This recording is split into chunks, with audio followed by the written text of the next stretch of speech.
Hey everybody, Jason and Rachel Harper here with the Harper team. Today we're going to talk about Mount Juliet, Tennessee, and we're going to dive into 10 things we think you should know if you're considering making a move to Mount Juliet. Yes, so we'll just go ahead and get started. Let's do it. All right, number one thing you should know about Mount Juliet, it is growing very quickly. Mount Juliet has become one of Tennessee's fastest growing cities. 2023, the city's population has reached 42,912 people. So obviously now there's probably a lot more people than that. So I just think, it's probably something that you should know about because it does mean increased traffic, more construction, more trying to catch up with their infrastructure, things like that. But they are working on it. Thanks to the population boom, Mount Juliet is set to receive a significant boost in federal funding monthly. So hopefully that will help with that. Yeah, I think it will. Yeah, it is growing fast. Number two, and I think this is an important one, is proximity to Nashville. It's super convenient. Depending on traffic on the freeway, you are anywhere between 20 to maybe 30 minutes on any given day. You're also about 10 to 15 minutes from B&A Airport for those who travel for work. While there is tons to do in Mount Juliet, it is nice to be located pretty close to downtown Nashville, which everybody seems to like nowadays. Well, yeah, if you don't want to live in the city, you can just live in Mount Juliet and commute to the city when you want to go out or for work. So Yeah, it's not exactly. too far. Yeah.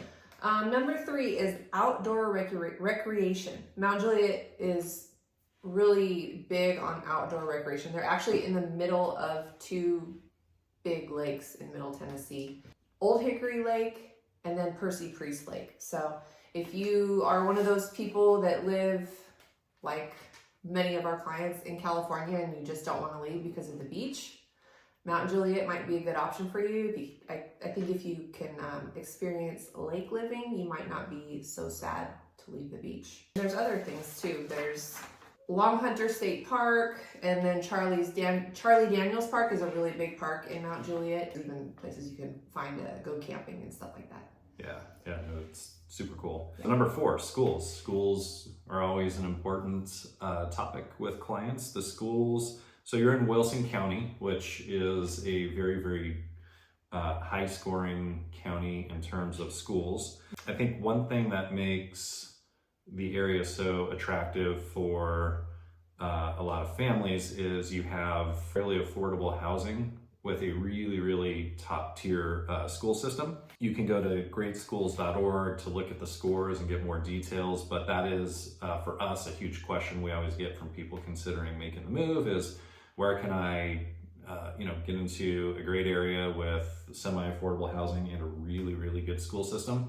And Mount Juliet checks all those boxes. Yeah, and that brings us to number five, which is affordability. So Mount Juliet is still somewhat affordable. I pulled up the median price home right now. This is August of 2024, and it was $600,450. I know this might seem high, but there were about 23 homes that were on the market in the $350,000 to $400,000 range. So there are still some homes that you can find in there below the 500s if that's what you're looking for. If you want a list of those cheaper homes, you can email us at harpers@harperhometeam.com and we'll send it over. Yeah. I think one thing that pulls that median price up a bit is obviously there's some lake homes and those tend to sell for quite a bit of money. So for those who are looking for whether it's that first or second home somewhere in the high threes to about 600,000, there's plenty of housing. Number six, Mount Juliet is a very tight-knit community. Aside from the rapid growth and a pretty good sized population, it really does have just a small town feel. Whether it's holiday parades, festivals, farmers market, you just get a strong sense of community. And again, yes, it's growing quickly, but I feel like they've done an amazing job of keeping just this really cool, small town vibe.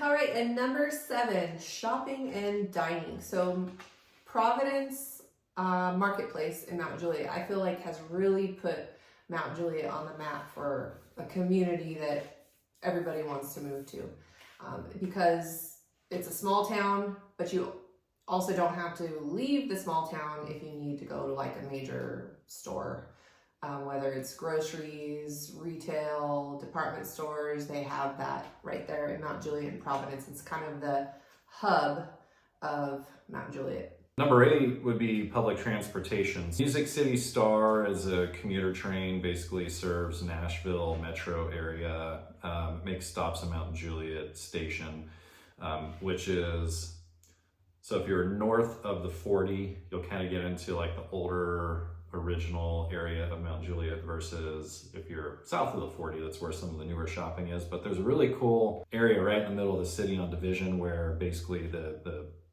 train goes through. It hits a lot of different key locations. It hits Lebanon Station, Hamilton Springs Station, which is also in Lebanon, Martha Station just outside of Mount Juliet, Mount Juliet Station, Hermitage, and then Donaldson and Riverfront Station, which are both in Nashville. So just another added bonus.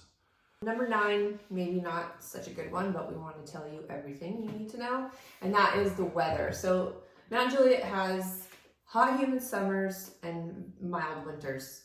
However, it is in an area called Dixie Alley, so you do have on occasion a tornado.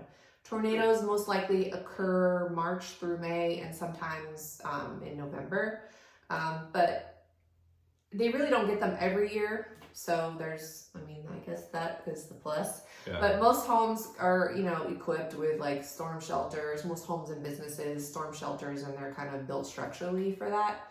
But it is something that you want to be aware of if you are thinking about moving to Mount Juliet. Can I share a personal story? I guess so. So our first home we bought in Tennessee was in Mount Juliet, and we actually had a small tornado come through while I was asleep. Knocked over the tree and some of our fencing. I slept right through it. So you do get a little bit of that. It is a big question we get asked from a lot of people that are relocating to California. So something to keep in mind. So this brings us to number 10, and that is safety. We like to use crimerate.org if you are considering certain areas and want to know what they look like in terms of safety. Mount Juliet is consistently ranked as one of the safest cities in Tennessee. It grades an A on crimerate.org. So that would be a good resource for you as you're kind of browsing around, considering different areas that you might move to. But again, Mount Juliet, super safe, super convenient, really, really nice city. What else can you say about it? The city between two lakes. It's a nice city. It's all I got. Yeah. And while we said there are 10 items, I guess this could be like 10.5, but just a little bonus item. One thing I personally really like about Mount Juliet is I feel like it's a really good blend between rural and the suburbs. A lot of the homes have a decent amount of space, but without feeling like you're kind of in the middle of nowhere without neighbors. So whether that's number 11 or 10.5, I think if you're looking for an area that has a little bit of a rural feel, but is still in the suburbs and conveniently located, should be near the top of your list. Okay, so that's it for Mount Juliet. If you want any more information or if it's a neighborhood you're interested in, as always, you can reach out to us. Give her a call.